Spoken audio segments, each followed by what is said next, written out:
Welcome to my YouTube channel. आज हम लोग कुछ इंपॉर्टेंट क्वेश्चन सॉल्व करने वाले हैं और आज का चैप्टर रहेगा कार्बोनेट्स कंपाउंड।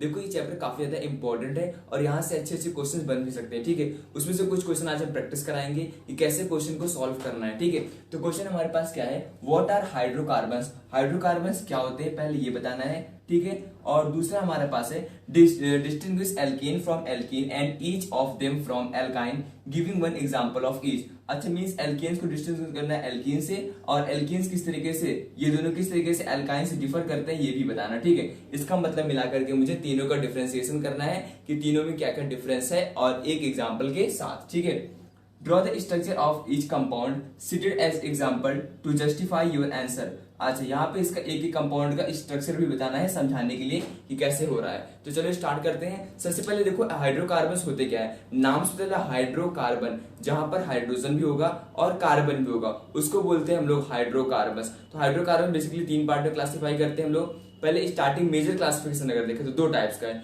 एक होता है सैचुरेटेड, एक होता है अनसैचुरेटेड। सैचुरेटेड हमारा क्या आता है, एल्केन्स को बोलते हैं जहां पर सिंगल बॉन्ड होता है, और अनसैचुरेटेड में दो पार्ट क्लासिफाई किया गया, एक होता है एल्कीन और एक होता है एल्काइन।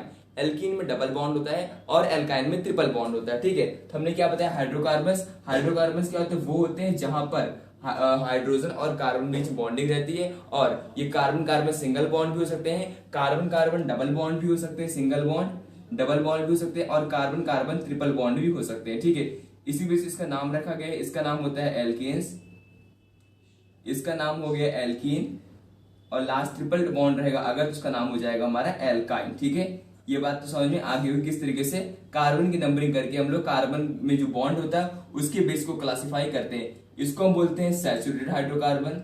कौन सा, सैचुरेटेड हाइड्रोकार्बन। और ये दोनों होता है हमारा अनसैचुरेटेड हाइड्रोकार्बन, अनसैचुरेटेड हाइड्रोकार्बन। ठीक है, तो हाइड्रोकार्बन्स की इस तरीके से आप लोग को डिफिनेशन लिख देनी है। ठीक है, मतलब जहां पे एल्केन होगा वहां पे कार्बन कार्बन सिंगल बॉन्ड होगा, एल्कीन में डबल बॉन्ड होगा और एल्काइन में ट्रिपल बॉन्ड। वो चीज हम लोग अब आगे करने वाले डिफरेंस में। ठीक है, क्योंकि यहाँ पे बोला गया एल्कीन और एल्काइन में डिफरेंस करना है क्या होगा। ठीक है, तो डिफरेंस करते क्या होगा,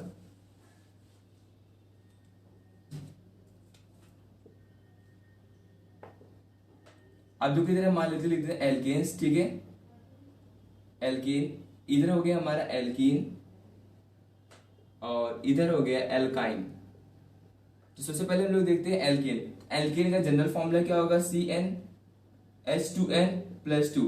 एल्कीन क्या होगा, CnH2n। एल्काइन क्या होगा, CnH2n - 2 होगा। ठीक है, ऐसे आप लोग को लिख देना है। देखो जनरल फॉर्मूला क्या होता है ना, आप लोग को अगर मान लो बार बार लिखने से भी फायदा होता है। अगर मान लो कोई क्वेश्चन आता है जहां पर पहचानने का एलिमेंट कौन सा है, सिंगल बॉन्ड डबल बॉन्ड, उन सब में बहुत ज्यादा हेल्प करता है जनरल फॉर्मूला, इसलिए ये आना ही चाहिए। अब यहाँ पे हम लोग क्या लिखेंगे, इसमें सिंगल बॉन्ड होता है। ठीक है, इसको अपने आप वर्डों में लिखना है आप लोग को। ठीक है, हमने समझा दिया ऐसे। डबल बॉन्ड होता है और इसमें क्या होता है, ट्रिपल बॉन्ड होता है।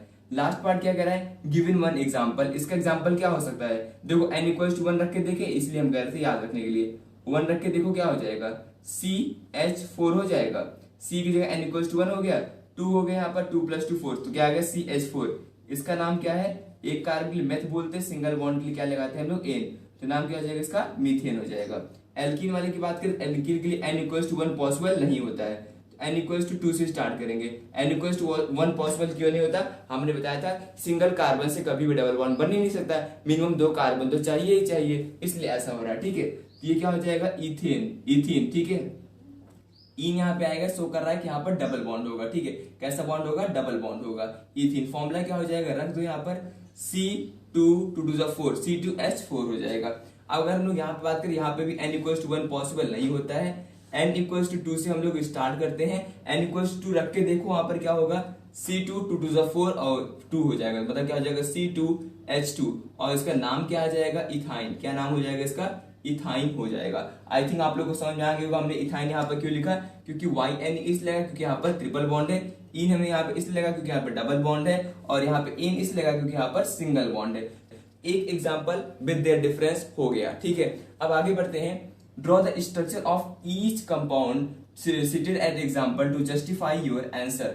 अच्छा ठीक है, फिर से हम लोग को एक एग्जांपल यहाँ पे एक्सप्लेन करना पड़ेगा किस तरीके से बॉन्डिंग हो रही है। आई थिंक आप लोग कर लोगे अब अपने आप ही किस तरीके से एल्केन में बॉन्डिंग हो रही है, single bond carbon carbon, alkene में किस तरीके से डबल बॉन्ड बन रहा है और एल्काइन में किस तरीके से ट्रिपल बॉन्ड बन रहा है। मतलब क्वेश्चन को अलग अलग तरीके से घुमा करके भी दिया जा सकता है कि ये चीज में करना है। इसलिए कोई अगर आप लोग एक क्वेश्चन करो ना, उसके अलग अलग तरीके देखो, इस टॉपिक से कैसे कैसे टाइप क्वेश्चन बन सकते हैं, क्योंकि टॉपिक हमारा फिक्स है कि क्वेश्चन इसी से बनना है। जब हमारा फिक्स है कि हमारा इसी टॉपिक से क्वेश्चन बनेगा, तो अलग अलग फॉर्मेट में करके चेक करने से क्या होता है, अगर उस टाइप का क्वेश्चन आप लोग को मिलता है पेपर में तो एक आइडिया होता है ना। अगर क्वेश्चन पहले से ही देखे रहो कि हाँ ये ऐसा क्वेश्चन आएगा वहां पे, तो बहुत ज्यादा एक्सपीरियंस उससे मिलता है, उससे कॉन्फिडेंस लेवल बढ़ता है और आप लोग उसको आसानी से पेपर सॉल्व कर सकते हो। तो इस तरीके से ऐसे आसानी से हम लोग क्वेश्चन सॉल्व कर सकते हैं।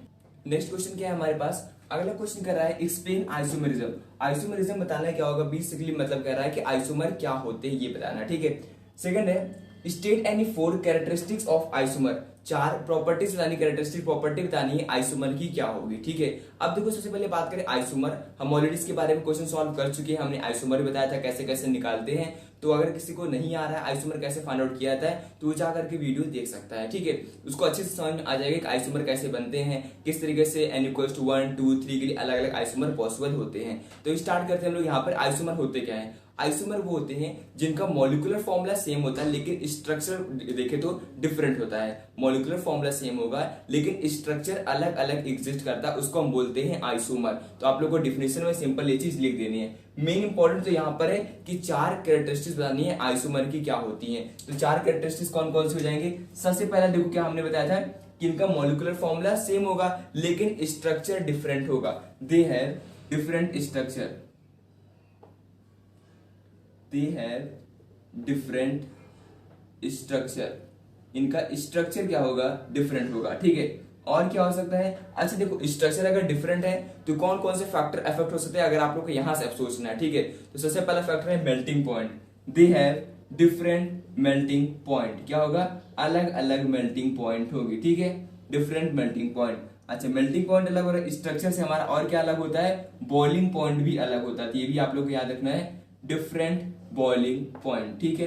एक और याद रखना, 4 क्योंकि लिखना ही लिखना है। और क्या डिफर होता है, दे हैव डिफरेंट सॉल्युबिलिटी, अलग अलग सॉल्युबिलिटी होती है, ठीक है। तो आप लोग को फैक्टर्स याद रखना है, स्ट्रक्चर के बेस पे याद ही रख सकते हो। स्ट्रक्चर अलग अलग होता है एक ही सेम मॉलिक्यूलर फॉर्मूले का, जब स्ट्रक्चर अलग अलग होगा तो मतलब उनका बॉइलिंग पॉइंट भी अलग होगा, उनका जो मेल्टिंग पॉइंट वो भी अलग होगा, उनकी सॉल्युबिलिटी जो होगी वो भी अलग अलग होगी। तो ऐसे आप लोग चाहो तो याद रख सकते हो किस तरीके से वेरिएशन होगा। तो कम से कम 4 कैरेक्टरिस्टिक्स तो आइसोमर की याद ही रखो। 2 आ गया, 3 आ गया, कोई भी लगा देना, ठीक है। ये भी आप लोग लिख सकते हो, इनका मॉलिक्यूलर फॉर्मूला सेम होता है। खैर तो आप लोग डिफिनेशन लिखोगे, इसलिए हमने कैरेक्टरिस्टिक्स पॉइंट इसको ऐड नहीं किया। क्या क्या हमने ऐड किया, पहले हमने स्ट्रक्चर देखा, ठीक है, इससे बेस हमने 3 पार्ट और बता दिया कौन कौन सा, इनका स्ट्रक्चर जो होगा तो वो तो अलग, वो पहला पार्ट हो गया। दूसरा हमने क्या बताया, इनकी मेल्टिंग पॉइंट अलग होगी, इनकी बॉइलिंग पॉइंट अलग होगी और इनकी सॉल्युबिलिटी जो होगी वाटर के अंदर वो अलग अलग होगी। तो इस तरीके से हम लोग 4 कैरेक्टरिस्टिक्स आइसोमर के आसानी से लिख सकते हैं।